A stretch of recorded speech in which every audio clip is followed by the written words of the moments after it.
Now, we've a couple of different goals within this particular lesson. By the end of this, you will understand how eighth note triplets both look and sound, and you will be able to play your first eighth note triplet groove. So without further ado, let's start talking about eighth note triplets. So I'm going to put the notation for the first exercise here we're going to play on the screen now. And the first thing you will notice is that we now have 12 notes per bar, and they're in groupings of 3. That's very clear there by the 3 above the notes within that notation. And that's going to give us a certain sound and a certain feel. So it's very important that we understand how to count eighth note triplets. Now, we can count them a couple of different ways. We can count them like 1 and 2 and 3 and 4 and but I prefer the way I've written on screen, which is 1 triplet, 2 triplet, 3 triplet, 4 triplet, 1 triplet, 2 triplet, 3 triplet, 4 triplet. You can use either or, whichever you prefer, but like I said, I prefer the latter of the two. Now, our goal with this exercise is just to understand how they sound and how they feel when we're playing them, okay? So we're just going to be alternating between singles here, between our right and our left hand. And remember, if you're left-handed, to make sure you're leading with the left hand. And if you're right, of course, you can stay on the right hand. But I would practice leading with both sides anyway, okay? It's very important that you do that as well. Once you've completed this lesson, I would definitely go back, practice leading with the right side and the left side. Really important that you do that. But let's kick off. Let's go into this first exercise and play it nice and slow at 65 beats per minute, and then we're going to bump it up and do it a little faster at 75 BPM.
Awesome. So that's a really good place to start with this.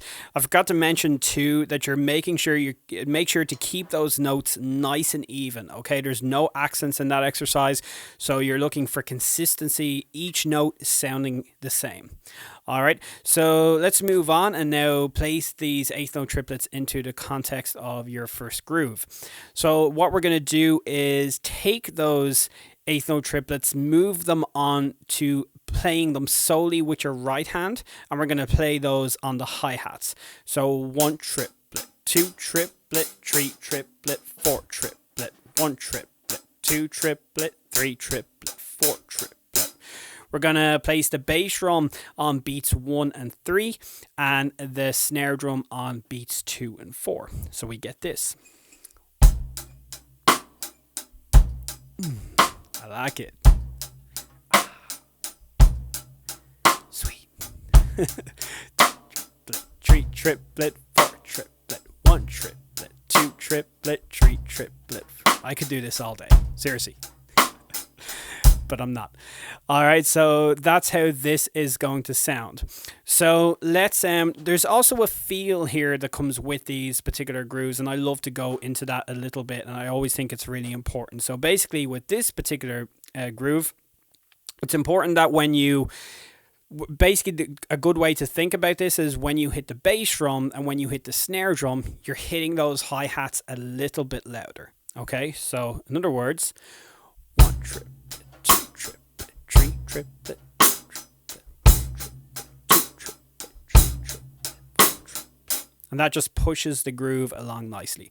So we're going to do this nice and slow at 65 beats per minute, then bump it up and do it again a little faster at 75 BPM. Here we go.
All right, so your goal for this is going to be 95 beats per minute. So once you're able to do this with me, you can push on to the next lesson where we are going to expand on these eighth note triplet grooves even further.